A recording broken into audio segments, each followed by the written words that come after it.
Hello everyone, कैसे हो आप सब। एक बार पुनः स्वागत है आप सभी का हमारे अपने YouTube channel Shiv coaching classes पर।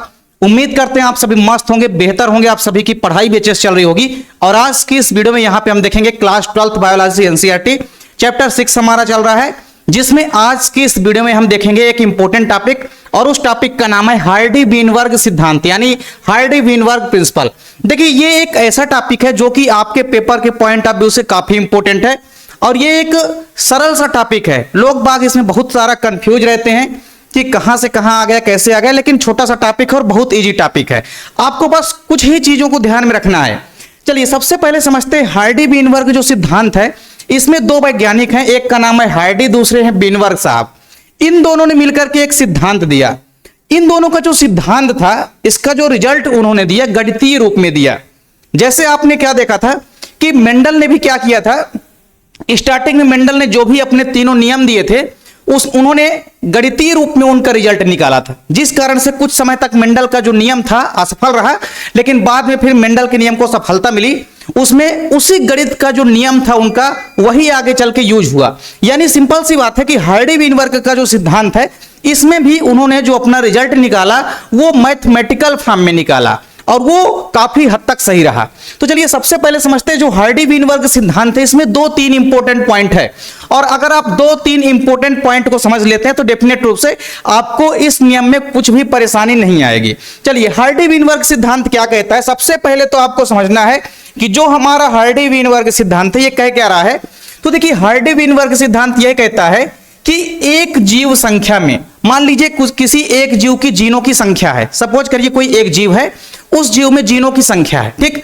तो जीनों की संख्या किसमें होती है, एलील में होती है, जिसको मेंडल ने कारक कहा था। तो देखिए यहां पे क्या है कि एक जीव संख्या है, उस एक जीव संख्या में जो एलील उपस्थित हैं, जो अलील उपस्थित हैं, यानी जो एलील, इसको आप एलील बना लीजिए, तो जो एलील उपस्थित होते हैं, एलील को अपन युग्म विकल्पी भी कहते हैं। क्या कहते हैं, युग्म विकल्पी। जैसे मान लीजिए कोई एक लक्षण है कि पुष्प मान लीजिए हमारा कैसा है, लाल है, तो उस पुष्प के लिए हम दो युग्म विकल्पी यानी कि दो एलील लेते थे। तो दो एलील या तो हम कैपिटल आर लेते थे, आपने देखा था, इस प्रकार से हमने मेंडल के नियम में ये सब देखा था। तो अगर कोई हमारे पास एक जीन है, उस एक जीन के लिए जो दोनों कारक या युग्म विकल्पी हम लेते थे वो क्या होते थे, समान होते थे, असमान भी हो सकते थे।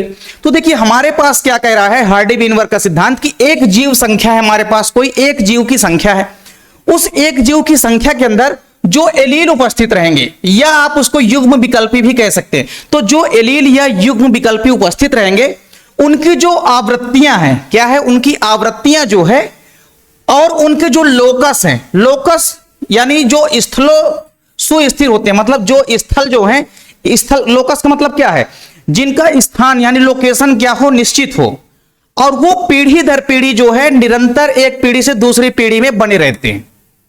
पहला पॉइंट देखिए बहुत ही आसान है। हार्डी-वीनबर्ग क्या बताया कि मान लीजिए हमारे पास क्या है, वो एक कोई जीन है या एक कोई जीव है। सपोज करिए एक हमारे पास क्या जीव है, ये हमारे पास एक जीव है।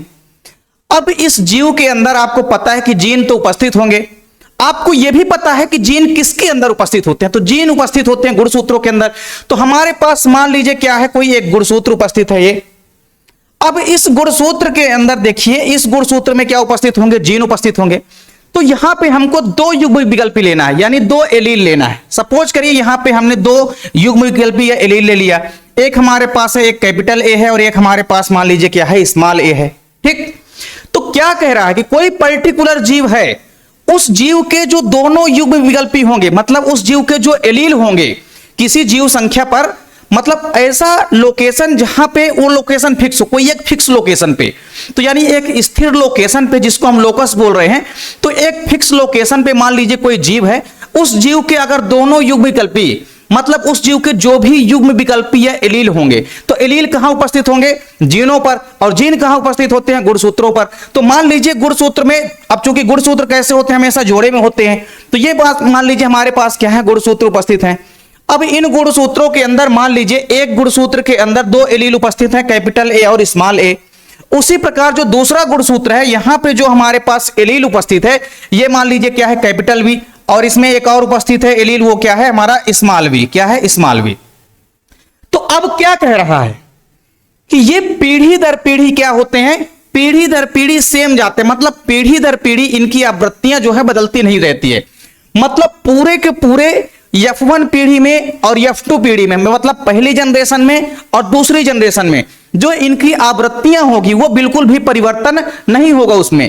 कहने का मतलब यह है कि अगर मान लीजिए गुणसूत्रों पर कैपिटल ए कैपिटल बी और स्मॉल बी जीन अगर उपस्थित हैं तो इनकी जो F1 पीढ़ी बनेगी उस F1 पीढ़ी में यही पूरे के पूरे एलील जो होते हैं या यही जो युग्म विकल्पी उपस्थित हैं ये पीढ़ी दर पीढ़ी जो है पहुंचेंगे। यानी इनके आवृत्तियां जो है, इनकी जो आवृत्तियां हैं उनमें बिल्कुल भी परिवर्तन नहीं होता है। तो पहला पॉइंट तो आपको यह याद रखना है कि अगर मान लीजिए कोई भी हमारे पास पर्टिकुलर जीव है, उस जीव के जो भी युग्म विकल्पी या एलील होंगे वो पीढ़ी दर पीढ़ी पहुंचते हैं। और साथ ही साथ अगर वो जीव एक फिक्स लोकेशन पे यानी एक स्थिर लोकस पे अगर वो जीव उपस्थित है तब उसके एलील या युग्म विकल्पियां जो होती है उनकी जो आवृत्तियां होती है उनकी आवृत्तियों में परिवर्तन नहीं होता है, आवृत्तियां उनकी नहीं बदलती है, पीढ़ी दर पीढ़ी जो आवृत्तियां होती है वो सेम रहती है। तो पहला पॉइंट आपको बस इतना याद रखना है। दूसरा पॉइंट क्या कह रहा है, जो जीन कोष होते हैं, जीन कोष को हम जीन पूल भी कहते हैं। क्या कहते हैं? Gene pool. अब जीन पूल का मतलब क्या है? देखिए जीन पूल का मतलब क्या है कि हमारे पास एक भौगोलिक क्षेत्र है या एक पर्टिकुलर कोई एरिया है। अब इस एरिया में मान लीजिए बहुत सारे जीव संख्या उपस्थित हैं, बहुत सारे जीवों की संख्या मान लीजिए उपस्थित है, कई सारे जीव जो है, नंबर ऑफ जीव, बहुत सारे यहां पे जीव उपस्थित है इस प्रकार से। तो अगर एक हमारे पास कोई पर्टिकुलर एरिया है और उस एरिया में मान लीजिए बहुत सारे अगर जीव उपस्थित हैं इस प्रकार से, तो कोई एक फिक्स एरिया में मान लीजिए अगर बहुत सारे जीव इस प्रकार से उपस्थित हैं, ठीक। अब जितने जीव उपस्थित हैं, जितने भी जीव उपस्थित हैं, इन जीवों के अंदर क्या होंगे? युग्म विकल्प होंगे यानी कि एलील होंगे। तो इसके अंदर मान लीजिए स्मॉल ए एलील उपस्थित हैं, इसके अंदर मान लीजिए कैपिटल ए एलील उपस्थित हैं, इसके अंदर स्मॉल बी एलील मान लीजिए उपस्थित हैं। तो जितने भी जीव हैं सभी जीवों के अंदर कुछ ना कुछ एलील जो है उपस्थित होंगे। इसके अंदर मान लीजिए यहाँ पे पी जीन उपस्थित है, इसके अंदर भी मान लीजिए क्या है? कैपिटल ए है। इसके अंदर दोनों एलील कैसे? मान लीजिए कैपिटल बी है। तो जितने भी जीव संख्या हैं एक पर्टिकुलर एरिया में यानी कि एक फिक्स एरिया में अगर बहुत सारे जीव हैं और उन बहुत सारे जीवों के अंदर मान लीजिए एलील या युग्म विकल्पी उपस्थित हैं, तो क्या कह रहा है कि इन सभी जीनों की जो आवृत्तियां होगी पीढ़ी दर पीढ़ी उसमें परिवर्तन नहीं होगा। मतलब अगर कोई जीन पूल है, जीन पूल हम किसे कहेंगे? मतलब कोई एक फिक्स एरिया है, एक कोई क्षेत्र हो गया, पर्टिकुलर फिक्स एरिया हो गई। अब उसमें बहुत सारे जीनों का समूह है। अब बहुत सारे जीनों का जो समूह है उनकी जो आवृत्तियां या जो एलील है ये भी क्या होती है? बिल्कुल भी पीढ़ी दर पीढ़ी परिवर्तित नहीं होती है, आवृत्तियां इनकी सेम होती है। तो ये पॉइंट भी आपको समझ में आ गया कि अगर कोई जीन पूल है यानी कोई अगर जीन कोष है तो उनमें जीव की संख्या में क्या होता है? जीने व उन युग्म विकल्पी ये सदा अपरिवर्तनीय रहते हैं। इसे हम आनुवांशिक संतुलन कहते हैं। तो आनुवांशिक संतुलन का मतलब क्या है?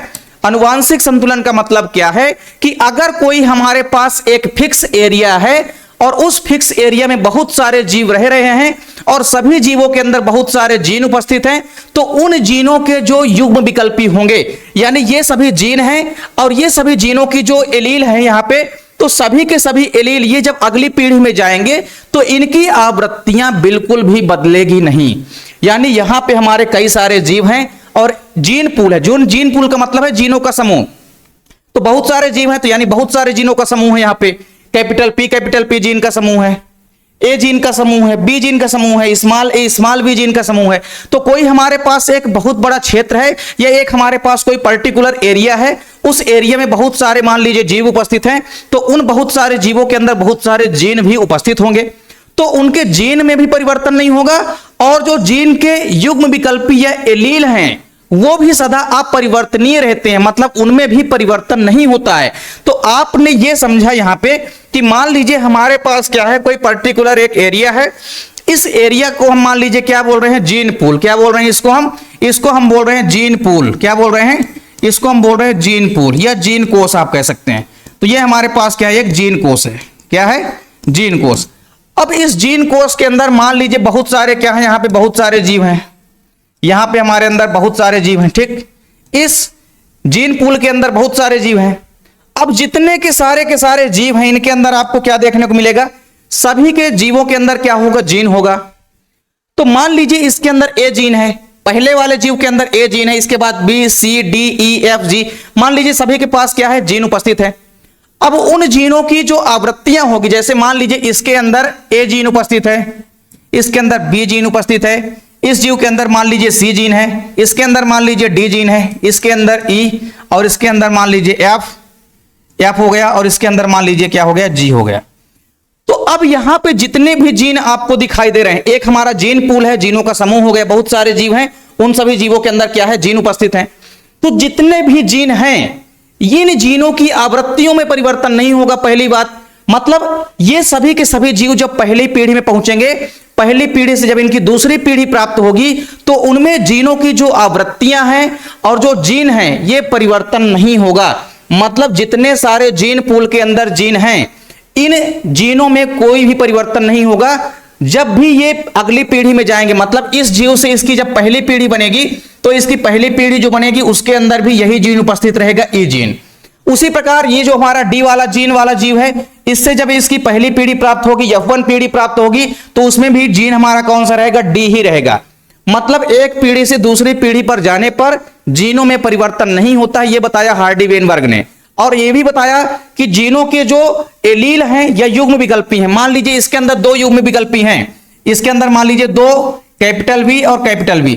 अगर मान लीजिए इस जीव के अंदर दो युग्म विकल्पी या दो एलील उपस्थित हैं, तो पीढ़ी दर पीढ़ी यही युग्म विकल्पी क्या होंगे, एक पीढ़ी से दूसरी पीढ़ी में जाएंगे।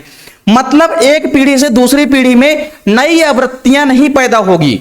सीधी सी बात, आवृत्तियों में परिवर्तन बिल्कुल भी नहीं होगा। यानी कहने का मतलब यह है कि अगर कोई पर्टिकुलर एक जीन है, उसके जितने भी युग्म विकल्पी हैं, सभी के सभी एक पीढ़ी से दूसरी पीढ़ी में वही युग्म विकल्पी या वही एलील जो है एक पीढ़ी से दूसरी पीढ़ी में जाएंगे।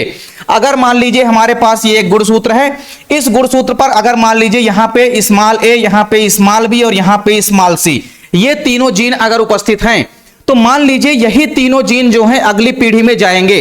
तो अगली पीढ़ी में जब ये जाएंगे, तो जीनों की संख्या में या जीनों में कोई भी परिवर्तन नहीं होगा। तो जब जीनों की संख्या में परिवर्तन नहीं होगा या इसके जितने भी एलील होंगे उनकी आवृत्तियों में परिवर्तन नहीं होगा, तो इसी को हम बोलते हैं अनुवांशिक संतुलन। मतलब इनका अनुवांशिक संतुलन स्थिर रहेगा, जीन हमेशा स्थिर रहेंगे, एक पीढ़ी से दूसरी पीढ़ी में जाएंगे तो। और जब भी जीन के जो एलील हैं यानी जो युग्म विकल्पी होते हैं, वो सभी के सभी उनकी जो आवृत्तियां होती है वो हमेशा स्थिर रहती है, बदलती नहीं है। चलिए अब यहां पे एक चीज और थोड़ा समझना है आपको। जैसे मान लीजिए क्या है, हमारे पास कोई एक मान लीजिए क्या है, क्रोमोसोम है। अब इस क्रोमोसोम में मान लीजिए हमारे पास क्या है, यहां पे स्मॉल ए एलील उपस्थित है, यहां पे एक एलील उपस्थित है, उसका नाम क्या है, मान लीजिए स्मॉल बी। ठीक, तो अब मान लीजिए यहां पे सिंपल सी बात है कि इनकी जो आवृत्तियां प्राप्त होगी, यहां पे जो जोड़े प्राप्त होंगे एलील के, या तो स्मॉल ए प्राप्त होंगे, या तो स्मॉल बी प्राप्त होंगे, या तो स्मॉल ए और स्मॉल बी प्राप्त होंगे। मतलब इनकी जो पूरी की पूरी आप कह सकते हैं जो एलील का जोड़ा प्राप्त होगा वो क्या प्राप्त हो सकता है, क्योंकि यहां पे दो ही प्रकार के एलील हैं। तो जब अगली पीढ़ी में ये क्रोमोसोम जाएंगे, तो इसके अंदर उपस्थित जो एलील या युग्म विकल्पी हैं ये भी अगली पीढ़ी में जाएंगे। तो जब अगली पीढ़ी में ये दोनों के दोनों एलील, ये दोनों क्या हैं, एलील हैं, तो ये दोनों एलील जब अगली पीढ़ी में जाएंगे, यानी जब पहली पीढ़ी में जाएंगे, तो जैसे ही ये दोनों एलील पहली पीढ़ी में जाएंगे, तो उनके अंदर या तो कैपिटल ए एलील आएगा, या तो स्मॉल ए आ गया, या तो यहां पे स्मॉल बी आएगा, या तो स्मॉल ए और स्मॉल बी आएगा। मतलब जितने एलील यहां पे उपस्थित हैं वही एलील की आवृत्तियां आएगी। तो एलील की आवृत्तियों में बिल्कुल भी परिवर्तन नहीं होगा। तो इसका मतलब यह है कि हमने यह समझा कि हार्डी वेनबर्ग ने क्या बताया कि जितने भी एलील या युग्म विकल्पी होते हैं, अगर वो एक फिक्स लोकेशन पे स्थित हैं, अगर वो एक फिक्स लोकस पे स्थित हैं, तो उनकी आवृत्तियां पीढ़ी दर पीढ़ी नहीं बदलती है।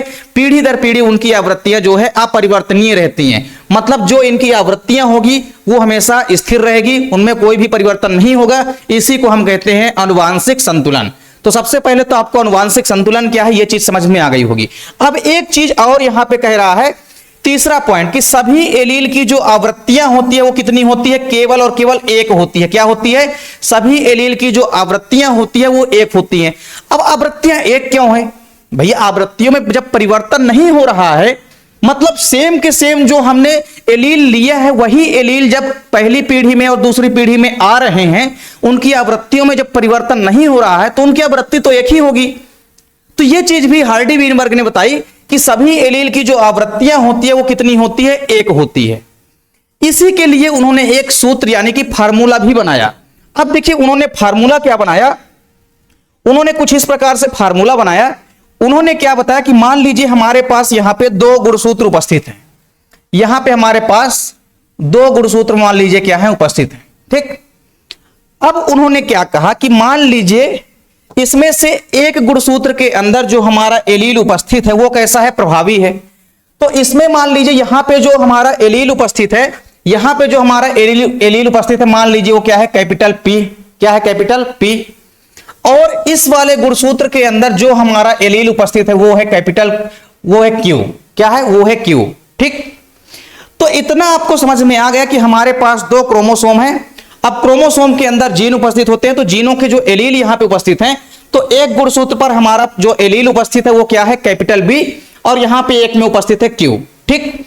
अब देखिए यहां पे होगा क्या, जो हमारा पी है, क्या है, जो हमारा पी वाला एलील है ये क्या है, हमारा प्रभावी, ये क्या है, प्रभावी एलील है, ये प्रभावी एलील है। और जो हमारा क्यू है, क्यू हमारा क्या है भैया, तो क्यू हमारा अप्रभावी है, क्यू हमारा क्या है, अप्रभावी है, ठीक। तो अब जब ये देखिए पहली पीढ़ी में जाएंगे, जब ये पहली पीढ़ी में गुणसूत्र जाएंगे तो गुणसूत्रों के अंदर जो एलील आए हैं, ठीक, तो गुणसूत्रों के अंदर जो एलील आएंगे, इन एलीलों के अंदर आप देखेंगे बिल्कुल भी परिवर्तन नहीं होगा, इनकी आवृत्तियां बिल्कुल भी नहीं बदलेगी। तो जो हमारी पहली पीढ़ी आई है उसमें हमारा पी भी आएगा, पी वाला एलील भी, और क्यू वाला एलील भी आएगा। क्या आएगा, क्यू वाला एलील भी आएगा। यानी एलील में परिवर्तन नहीं होगा, एलील की आवृत्तियां क्या होगी, सेम होगी, ठीक।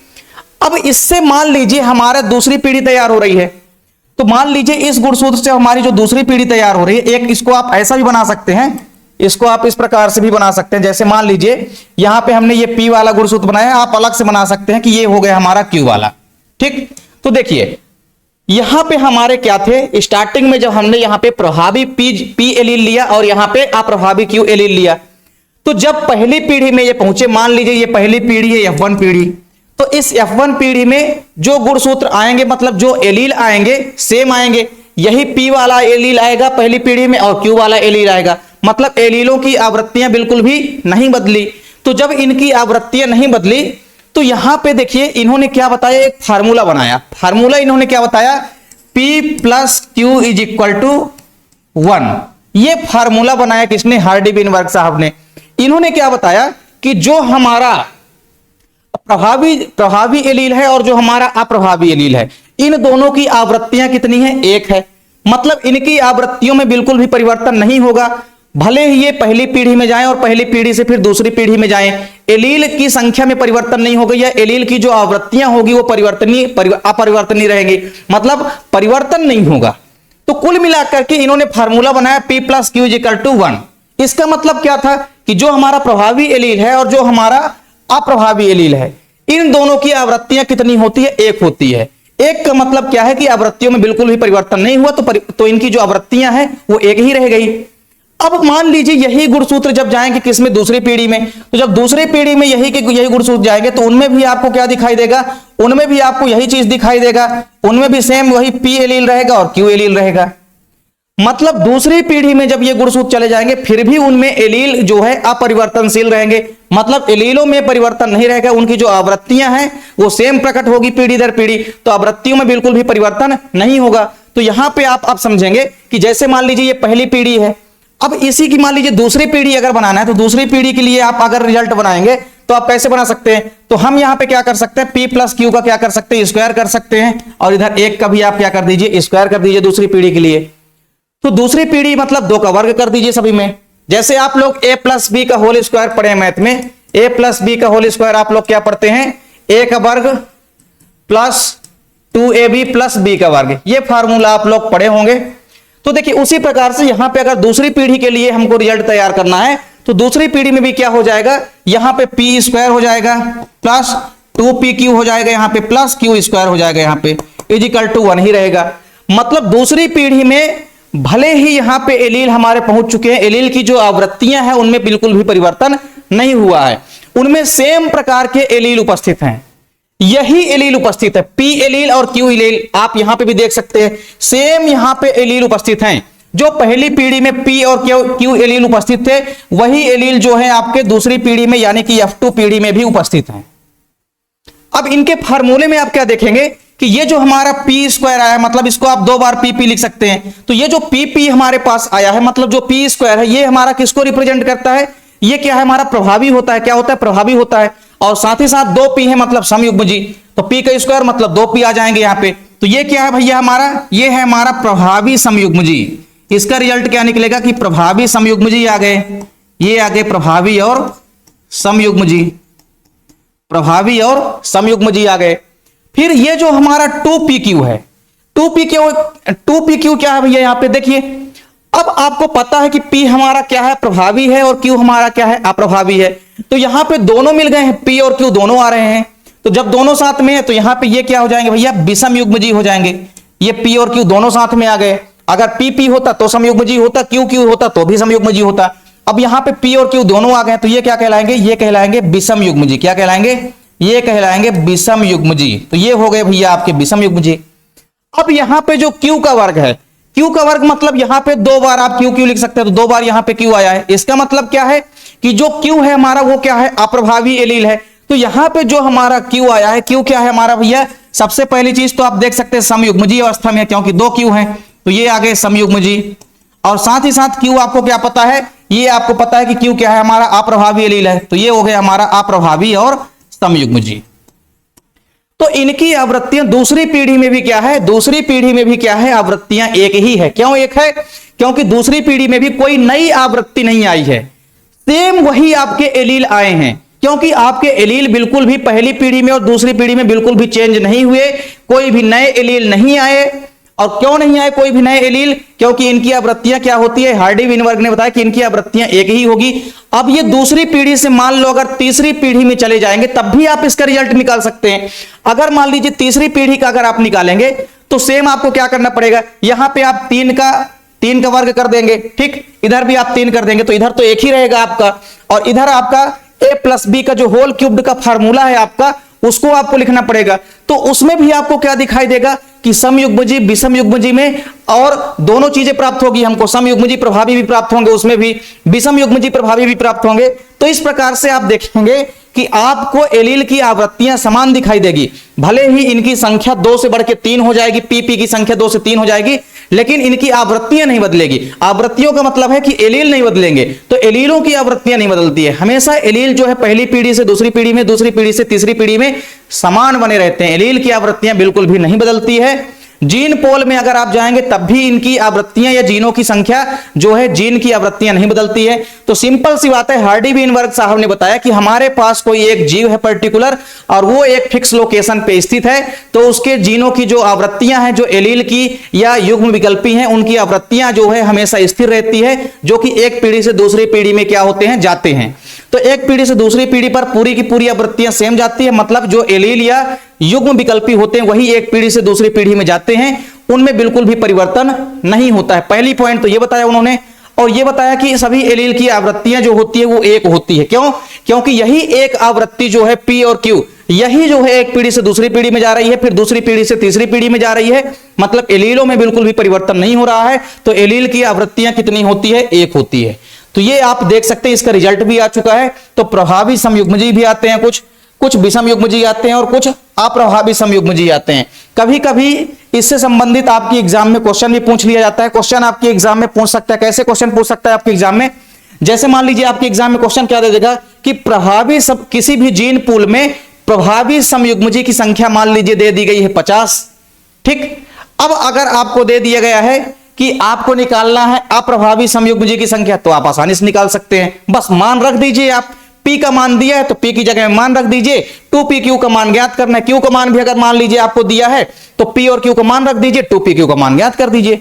विषमयुग्मजी का मान अगर आपसे ज्ञात करने के लिए पूछा है तो आप विषमयुग्मजी का ज्ञात कर सकते हैं।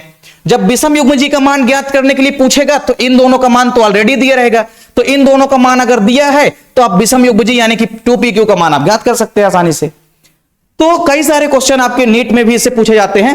तो कुल मिलाकर के ये एक छोटा सा टॉपिक है, बहुत इसमें परेशान होने वाली टॉपिक नहीं। जैसे आपको पता है कि मानव में गुणसूत्रों की संख्या पीढ़ी दर पीढ़ी समान बनी रहती है। जैसे मान लीजिए हमारे अंदर एक कोशिका में 46 गुणसूत्र हैं, उसी प्रकार हमारे बच्चों के अंदर भी एक कोशिका में 46 गुणसूत्र ही बने रहते हैं।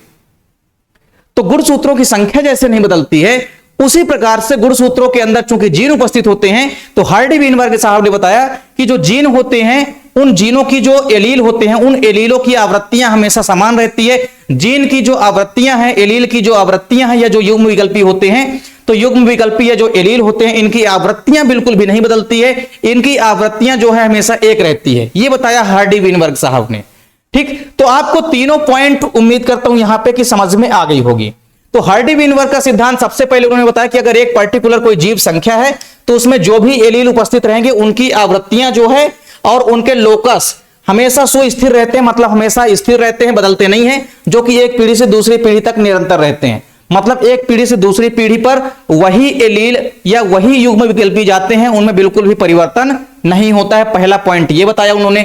दूसरा पॉइंट बताया कि अगर कोई जीन पूल हमारे पास उपस्थित है या कोई जीन कोष उपस्थित है, तो उनमें कुल जीवों की जो संख्या है, उसमें जीनों की संख्या और जीनों के अंदर उपस्थित जो युग्म विकल्पी या एलील होते हैं, इनमें भी बिल्कुल परिवर्तन नहीं होता है। पीढ़ी दर पीढ़ी यही एलील जो है स्थानांतरित होते रहते हैं, और इसी को हम अनुवांशिक संतुलन कहते हैं। अनुवांशिक संतुलन का मतलब क्या है कि एलील की आवृत्तियां नहीं बदलती है, मतलब स्थिर रहती है, संतुलित रहती है। इसे हम साम्यावस्था भी कहते हैं। आपके बुक में कहीं पे जिक्र किया है साम्यावस्था का, जिसको इक्विलिब्रियम भी कहते हैं आप।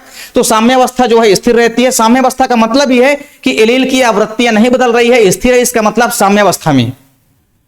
अब जो हमारा एलील है, अगर एलील मान लीजिए कब बदलेगा, तो इसके बदलने के लिए कई सारे कारण हैं। मतलब ये जो हार्डी वीनबर्ग सिद्धांत है, इसको कई सारे प्रभावित करने वाले कारक हैं। प्रभावित करने वाले कारक का मतलब यह है कि कुछ कारक या कुछ फैक्टर ऐसे हैं जिनके कारण ये जो एलील की आवृत्तियां हैं, ये परिवर्तित हो सकती है। ठीक, उनको हम बोलेंगे हार्डी वीनबर्ग को प्रभावित करने वाले कारक। और वो कारक हार्डी वीनबर्ग सिद्धांत को क्या करते हैं, प्रभावित करते हैं।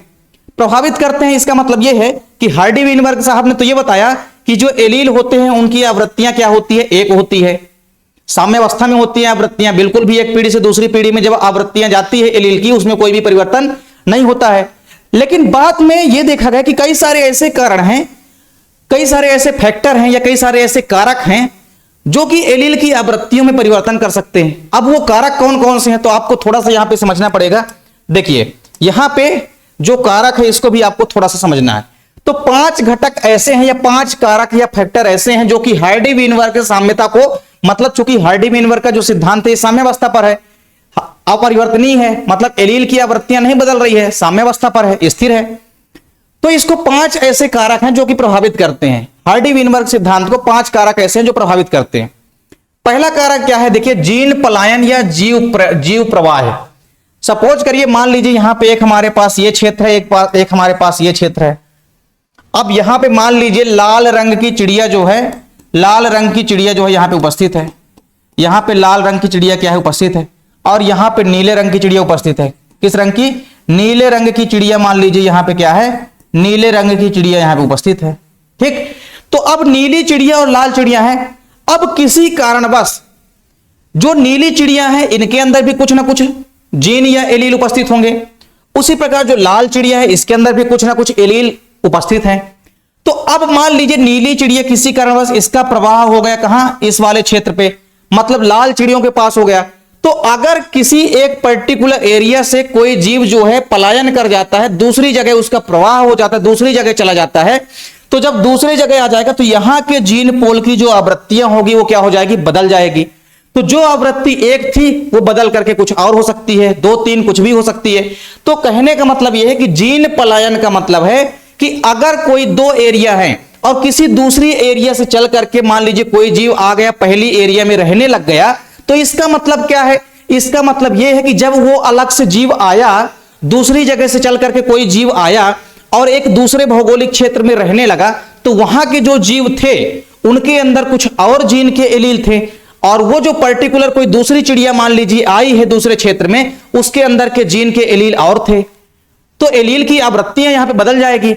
जैसे मान लीजिए यहां पे एक चिड़िया है। अब इस चिड़िया के अंदर जो जीन था उसकी जो मान लीजिए एलील थे, उसके अंदर एलील क्या था हमारा, उसके अंदर एलील था मान लीजिए हमारा कैपिटल आर। और ये जो नीले रंग की चिड़िया मान लीजिए यहां से आई, नीले रंग की चिड़िया आकर के मान लीजिए यहां पर उसका प्रवाह हो गया, तो नीले रंग की चिड़िया जब यहां पे पहुंची तो उस नीले रंग की चिड़िया का मान लीजिए जीन क्या था, उसका मान लीजिए जीन क्या था, पी था। क्या था उसका जीन क्या था, पी था। तो जीनों की आवृत्तियां तो परिवर्तित हो गई ना, क्योंकि एक क्षेत्र में जब दूसरी जगह के जीन वाले जीव जो है पलायन करके आ जाएंगे, तो इस क्षेत्र में मान लीजिए इस क्षेत्र में केवल आर वाली आवृत्तियां थी जीनों की, तो इसमें जब अलग अलग क्षेत्रों के मान लीजिए जीव आकर के रहने लग जाएंगे, तो उन अलग अलग जीवों के अंदर अलग अलग प्रकार के एलील उपस्थित थे। तो उन एलीलों का जब मिक्सचर हो गया इस एलील के साथ, तो एलील की आवृत्तियां तो बदल गई ना, मतलब नए प्रकार के एलील का क्या हो गया, समावेश हो गया, तो एलील की आवृत्तियां भी क्या हो गई, बदल गई। तो पर्टिकुलर एक चीज आपको याद रखना है कि अगर मान लीजिए किसी दूसरी जगह से दूसरे प्रकार के जीन का समावेश हो गया आकर के किसी एक स्थान पे, तो वहां पे रहने वाले जो जीव हैं उनके अंदर जो एलील हैं उनकी आवृत्तियां बदल जाएगी। ठीक, तो पहली चीज आपने ये समझा कि अगर कोई हमारे पास एक एरिया है, उस एरिया में कहीं दूसरी जगह से आकर के जीव प्रवेश कर गए, और प्रवेश कर गए तो उनके अंदर नए प्रकार के एलील होते हैं, और वो एलील जब मिल गए इन पुराने एलील के साथ, तो उनके आवृत्तियां जो है एलील की क्या हो गई, बदल गई। मतलब नए प्रकार के एलीलों का समावेश जब हो गया तो आवृत्तियां क्या हो गई, एलील की बदल गई। दूसरा कारण है अनुवांशिक विचलन। अनुवांशिक विचलन का मतलब क्या है कि अगर अनुवांशिक पदार्थ एक स्थान से दूसरे स्थान तक चले जाएं निकल करके, तो उनमें भी क्या होगा, उनमें भी नए प्रकार के आवृत्तियां जो है विकसित हो जाएगी। क्योंकि अगर अनुवांशिक पदार्थ निकल करके जाएगा तो उसके अंदर आवृत्तियां जो है हर एक अनुवांशिक पदार्थ के अंदर अलग अलग आवृत्तियां होगी, तो अलग अलग एलील की जो आवृत्तियां हैं जब मिलेगी तो वहां पे क्या होगा, नए नए प्रकार की आवृत्तियां जो है जीन की विकसित हो जाएंगी। तो हार्डी-वीनबर्ग का सिद्धांत वहां पे भी क्या हो जाएगा, डिस्टर्ब हो जाएगा। क्योंकि हार्डी-वीनबर्ग का सिद्धांत क्या कहता है कि एक पीढ़ी से दूसरी पीढ़ी में क्या होगा, बिल्कुल भी जीन की आवृत्तियां या एलील की आवृत्तियां बिल्कुल भी परिवर्तित नहीं होती है। लेकिन अगर मान लीजिए हमारे पास कोई भी अनुवांशिक पदार्थ है, उसमें कहीं दूसरी जगह से कुछ दूसरे प्रकार के जीव आ गए जिनके अंदर कुछ दूसरे प्रकार के अनुवांशिक पदार्थ हैं, तो उनके अंदर एलील भी कुछ दूसरे प्रकार के रहेंगे, तो उनकी आवृत्तियां जो है आएगी, तो आवृत्तियां जब अगली पीढ़ी में जाएगी तो वो क्या हो सकती है, बदल सकती है। तो हार्डी-वीनबर्ग का सिद्धांत यहां पे प्रभावित हो सकता है। तीसरा कारण है उत्परिवर्तन। उत्परिवर्तन को हम क्या बोलते हैं, म्यूटेशन बोलते हैं। क्या बोलते हैं, म्यूटेशन बोलते हैं। म्यूटेशन का मतलब क्या है, जीवों के अनुवांशिक गुणों पर या डीएनए पर अचानक कोई अगर मान लीजिए परिवर्तन हो जाता है तो उसे हम क्या बोलते हैं, उत्परिवर्तन बोलते हैं। तो अगर अब मान लीजिए जीन के अंदर जो डीएनए है, मतलब सिंपल सा है कि गुणसूत्रों के अंदर जो डीएनए उपस्थित है, अब डीएनए ही अगर बदल जाए, तो अब जब डीएनए ही बदल जाएगा तो सिंपल सी बात है जीन की आवृत्तियां तो बदलेगी ना, क्योंकि डीएनए ही अगर बदल गया, अनुवांशिक पदार्थ ही अगर बदल जाएगा, उसमें ही अगर परिवर्तन आ गया, तो जाहिर सी बात है कि जब अनुवांशिक पदार्थ ही बदल गया, डीएनए ही बदल गया, तो उसके जो एलील हैं उनकी आवृत्तियां तो स्वाभाविक सी बात है कि बदलेगी। तो तीसरा कारण है उत्परिवर्तन, जिसके कारण भी क्या हो जाता है, जिसके कारण भी हार्डी-वीनबर्ग का सिद्धांत जो है वो प्रभावित हो जाता है। चौथा कारण क्या है, अनुवांशिक पुनर्योग। अनुवांशिक पुनर्योग का मतलब क्या है, आपने रिकॉम्बिनेशन पढ़ा है, नए प्रकार के डीएनए अगर मान लीजिए बन जाते हैं। सपोज करिए हमारे पास क्या है, यहां पे गुणसूत्र हैं। अब ये हमारे पास दो गुणसूत्र हैं, इस गुणसूत्र के अंदर मान लीजिए यहां पे कौन सा जीन उपस्थित है, यहां पे स्मॉल ए जीन उपस्थित है और यहां पे स्मॉल बी जीन उपस्थित है। ठीक, अब इसमें अगर क्या हुआ, मान लीजिए यहां पे कैपिटल ए उपस्थित है और यहां पे कैपिटल बी उपस्थित है। अब इसमें अगर अनुवांशिक पुनर्योग हो जाए, पुनर्योग का मतलब है कि रिकॉम्बिनेशन हो जाए, तो इनमें अगर रिकॉम्बिनेशन होगा तो देखिए किस प्रकार से होगा, इनमें जब रिकॉम्बिनेशन होगा तो इस प्रकार से होगा। रिकॉम्बिनेशन को आप ऐसा समझ सकते हैं, जैसे मान लीजिए यहां पे क्या होगा, इस प्रकार से रिकॉम्बिनेशन होगा, इस प्रकार से रिकॉम्बिनेशन होगा। इसको आप थोड़ा ऐसे यहां पे समझ सकते हैं। देखिए आसानी से आप इसको थोड़ा समझिए कि रिकॉम्बिनेशन होगा तो क्या होगा। देखिए हमारे पास क्या कह रहा है यहां पे कि हमारे पास मान लीजिए एक ऐसा गुणसूत्र है, एक गुणसूत्र को हम ऐसे बना देते हैं, ये हमारा एक ऐसा गुणसूत्र है जिसमें एक एलील तो हमारा उपस्थित है स्मॉल ए और एक उपस्थित है स्मॉल बी। ठीक, अब देखिए, अब ये जो हमारा दूसरा गुणसूत्र है, ये दूसरा गुणसूत्र हमारा किस प्रकार से उपस्थित है, दूसरा गुणसूत्र उपस्थित है इस प्रकार से। अब इस दूसरे गुणसूत्र के अंदर आपने देखा कि एक तो हमारा एलील उपस्थित है कैपिटल ए और एक क्या है हमारा यहां पे कैपिटल बी मान लीजिए। तो ये हमारा जो पहला गुणसूत्र है इसमें स्मॉल ए एलील है और स्मॉल बी, तो ये स्मॉल ए एलील हो गया, ये स्मॉल बी एलील हो गया। और जो दूसरा गुणसूत्र है इसमें क्या है, कैपिटल ए है और यहां पे क्या है कैपिटल बी। अब इसमें अगर रिकॉम्बिनेंट हो जाए, पुनर्योग हो जाए, तो पुनर्योग हो जाएगा तो इसमें क्या हो जाएगा, इनके जीन जो है क्या हो जाएंगे, जीन का विनिमय हो जाएगा। तो ये देखिए ये वाला जो हमारा गुणसूत्र है, इस गुणसूत्र के अंदर क्या हो जाएगा, देखिए ये हमारा स्मॉल ए है। अब इस यहां पे क्या हो गया है, पुनर्योगज बन गए हैं। तो जब यहां पे पुनर्योगज बन गया है तो अब चूंकि स्मॉल ए के साथ स्मॉल भी उपस्थित था, लेकिन यहां पे जब पुनर्योग बन गया तो ये जो कैपिटल बी है ये किसके साथ आ जाएगा, स्मॉल ए के साथ, और ये जो स्मॉल बी है ये आ जाएगा कैपिटल ए के साथ। तो स्मॉल ए के साथ क्या आ गया, देखिए कैपिटल बी आ गया। उसी प्रकार जो दूसरा गुणसूत्र हमारा है, इसमें हमारा इस कैपिटल ए है और कैपिटल ए के साथ क्या आ जाएगा, अब ये वाला कैपिटल ए, इधर वाला भाग इधर जुड़ जाएगा और ये जो बी वाला भाग है ये दोनों भाग इधर जुड़ जाएंगे।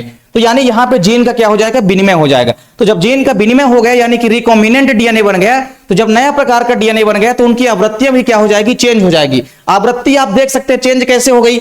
इनकी आवृत्तियां आपने देखा था कि स्मॉल ए स्मॉल बी थी, इसकी क्या देखा था आपने, कैपिटल ए कैपिटल बी। जब इनमें डीएनए पुनर्योग हो गया, मतलब जीन का विनिमय हो गया, अनुवांशिक पुनर्योग हो गया, तो जब इनमें पुनर्योगज हो गया, रिकॉम्बिनेंट हो गया, जीन विनिमय हो गया, जिसके चलते डीएनए की संरचना में परिवर्तन हो गया और जो हमारे एलील थे उसमें भी परिवर्तन हो गया। तो गुणसूत्रों के अंदर एलील यहां पे स्मॉल ए स्मॉल बी था, तो आप देख सकते हैं स्मॉल ए के साथ अब क्या आ चुका है, कैपिटल बी आ चुका है। और जो हमारा कैपिटल ए था, कैपिटल ए के साथ यहां पे कैपिटल बी था, लेकिन अब कैपिटल ए के साथ यहां पे स्मॉल बी आ चुका है। तो अगर अनुवांशिक पुनर्योग होता है, मतलब रिकॉम्बिनेंट अगर होता है, मतलब डीएनए की संरचना जो है परिवर्तित हो जाती है। अगर जीन का विनिमय होता है तो जीन का विनिमय होगा तो जीनों की संरचना क्या हो जाएगी, परिवर्तित हो जाएगी। अब जीनों की संरचना परिवर्तित हुई है तो जीनों की आवृत्तियां भी क्या हो जाएगी, बदल जाएगी। तो आप देख भी सकते हैं जीनों की आवृत्तियां क्या हो गई, दोनों गुणसूत्रों में बदल गई। तो अगर अनुवांशिक पुनर्योग हो जाता है तब भी हार्डी-वेनबर्ग का सिद्धांत क्या हो जाता है, प्रभावित हो जाता है। इसके अलावा एक और चीज है प्राकृतिक वर्ण, यानी नेचुरल सिलेक्शन में क्या होता है, प्राकृतिक वर्ण में आप क्या देखेंगे कि प्राकृतिक के कारण अनुवांशिक संतुलन अगर बिगड़ता है प्रकृति का, उसके चलते भी क्या होता है, कई जगह आप देखेंगे एलील की आवृत्तियां जो है वो क्या हो जाती है, परिवर्तित हो जाती है। तो कुल मिलाकर के एलील की आवृत्तियों को परिभावित करने में प्राकृतिक वर्ण भी शामिल है। मतलब प्रकृति के कारण भी बहुत सारी जगह क्या हो जाएगा, जो एलील या युग्म विकल्पी हैं उनकी आवृत्तियों में क्या हो सकता है, परिवर्तन हो सकता है। तो ये 5 के 5 कारण आपको तैयार कर लेना है जो कि प्रभावित करते हैं हार्डी-वेनबर्ग सिद्धांत को। तो उम्मीद करता हूं इस प्रकार से कि हार्डी-वेनबर्ग सिद्धांत क्या है और हार्डी-वेनबर्ग सिद्धांत को प्रभावित करने वाले कौन कौन से कारक हैं, ये भी आपको समझ में आ गया होगा। तो मिलते हैं आप लोगों से नेक्स्ट वीडियो में, तब तक के लिए जय हिंद, वंदे मातरम।